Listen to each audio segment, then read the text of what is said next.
मुख्यमंत्री योगी आदित्यनाथ राजस्थान में चुनावी जनसभा को संबोधित करने पहुंचे हैं। सीधी तस्वीरें आपको दिखाते हैं। पुष्कर में तो जरूर जाऊंगा और भाइयों बहनों इसीलिए मैं आपके पास आया हूं।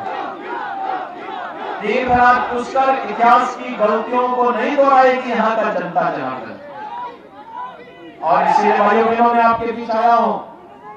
याद रखना, मोदी जी के शासनकाल में विकास के कार्य भी हो रहे हैं, आस्था का सम्मान भी हो रहा है और गरीब कल्याणकारी योजनाओं को प्रभावी ढंग से भी लागू किया जा रहा है। आपने देखा होगा मोदी जी ने जो काम कांग्रेस 7 साल में नहीं कर पाई, मोदी जी ने 9 वर्ष में कर दिया। 10-12 करोड़ गरीबों को शौचालय, 4 करोड़ गरीब परिवारों को आवास की सुविधा, 4 करोड़ गरीब परिवारों के लिए बिजली, 10 करोड़ गरीबों के लिए उज्ज्वला योजना का रसोई गैस का सिलेंडर, और यही नहीं, हर नागरिक के लिए फ्री में वैक्सीन की सुविधा, कोरोना जैसी महामारी में बचाव के लिए 80 करोड़ लोगों को फ्री में राशन की सुविधा।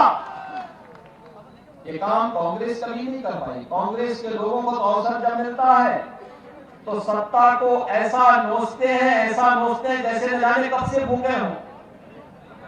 और माफिया, भ्रष्टाचार, आतंकवाद, तुष्टीकरण, ये सब कांग्रेस की प्रवृत्ति है। भाइयों बहनों, कांग्रेस आपकी आस्था का सम्मान नहीं कर सकती। क्या कांग्रेस रहती तो क्या अयोध्या में राम मंदिर का निर्माण हो पाता? क्या कांग्रेस रहती तो भाइयों बहनों इन गरीबों के मकान बन पाते? कांग्रेस रहती तो क्या यहां पर जो पवित्र सरोवर का पुनरुद्धार का कार्य वसुंधरा राजे जी की भारतीय जनता पार्टी सरकार के समय पूरा हुआ था, क्या वह कार्य कांग्रेस कर पाती? इनको तो अवसर बार बार मिला था, वे नहीं कर पाए। बीजेपी को अवसर मिला, बीजेपी ने करके दिखा दिया। और इसलिए भाइयों बहनों, विकास और समृद्धि भारतीय जनता पार्टी लाएगी, आस्था का सम्मान बीजेपी करेगी, आतंकवाद को नेस्तनाबूद भारतीय जनता पार्टी करेगी, तुष्टीकरण की नीति को भी भारतीय जनता पार्टी ने समाप्त किया।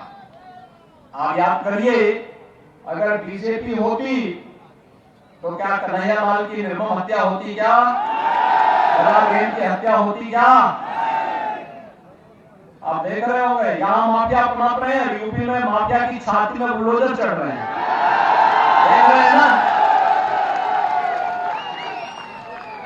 यूपी तो बदनाम था ना, उत्तर प्रदेश की आबादी 25 करोड़ की है, बड़े बड़े माफिया थे, अजगर जैसे माफिया थे, लेकिन आज सब गायब हो गए, एकदम गायब हो गए। आज वहां बहन बेटियों की सुरक्षा में कोई सेंध नहीं लगा सकता, किसी गरीब की संपत्ति को कोई हड़प नहीं सकता, किसी व्यापारी को कोई उनसे फिरौती नहीं मांग सकता।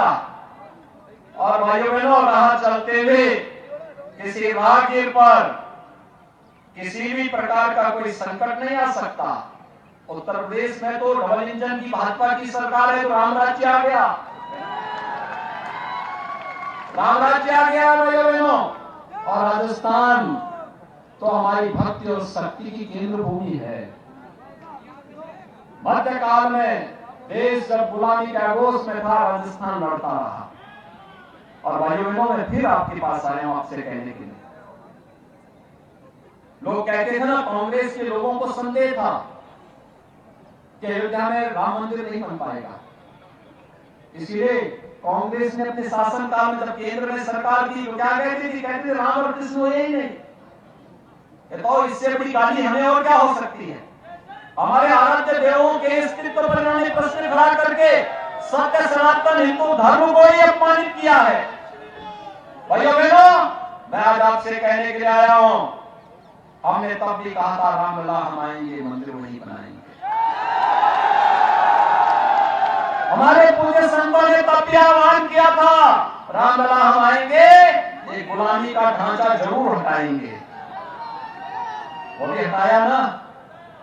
और आज हम कह रहे हैं रामलला हम आएंगे और रामलला को विराजमान करने के तिथि भी बताएंगे। और मैं तो पुष्कर राज तीर्थ में आया हूं आज 22 जनवरी 2024 को प्रधानमंत्री मोदी जी के कर कमलों से रामलला अपने भव्य मंदिर में विराजमान होंगे। कितने लोग हैं जो अयोध्या दर्शन करने की इच्छा रखते हैं? आपका मैं अभिनंदन करता हूं कि आपने सुरेश सिंह रावत जी को 2 बार विधायक बनाया है, तीसरी बार भी भेजिए विधानसभा में, जयपुर भेजेंगे ना? सभी लोग सहमत हैं? सभी लोग सहमत हैं? तो भाइयों बहनों, सुरेश सिंह रावत जी की जिम्मेदारी हो जाएगी कि 22 जनवरी के बाद तीर्थराज पुष्कर से भी श्रद्धालुओं को लेकर के अयोध्या धाम में पधारे। सहमत है ना? सभी लोग सहमत हैं?